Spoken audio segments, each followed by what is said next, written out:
ఏలిన వాడవగు నీకు ఆయన శాశ్వతమైన సంతతి ఇస్తాడు.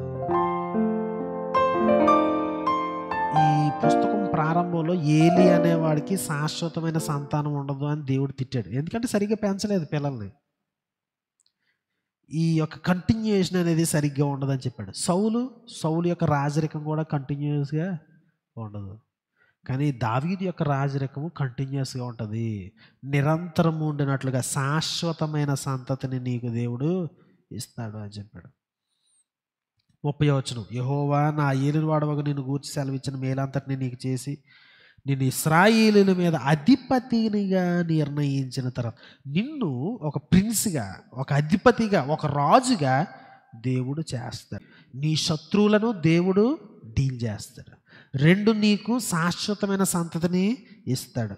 3 నీవు ప్రిన్స్గా అవుతావు, అధిపతి అవుతావు ఇశ్రాయేలీయులకి. ఒక ఆశ్చర్యకరమైన విషయం ఏంటంటే దావీదు రాజు అయిన తర్వాత సమూయేలు 2వ గ్రంథం 7వ అధ్యాయంలో దేవుడు దావీదుతో ఒక నిబంధన చేస్తాడు. యేసుక్రీస్తు లోకంలోనికి రావడానికి అన్నీ అది బేస్ అన్నమాట. అతని యొక్క రాజ్యం నిరంతరము నిలుచును, ఈ విషయాలన్నీ. ఆ 7వ అధ్యాయంలో నాతాను అనే ప్రవక్త దేవుని మాటగా చెప్పినవి 3 విషయాలు. ఆ 3 విషయాలు ఈమె ఇక్కడ చెప్తుంది.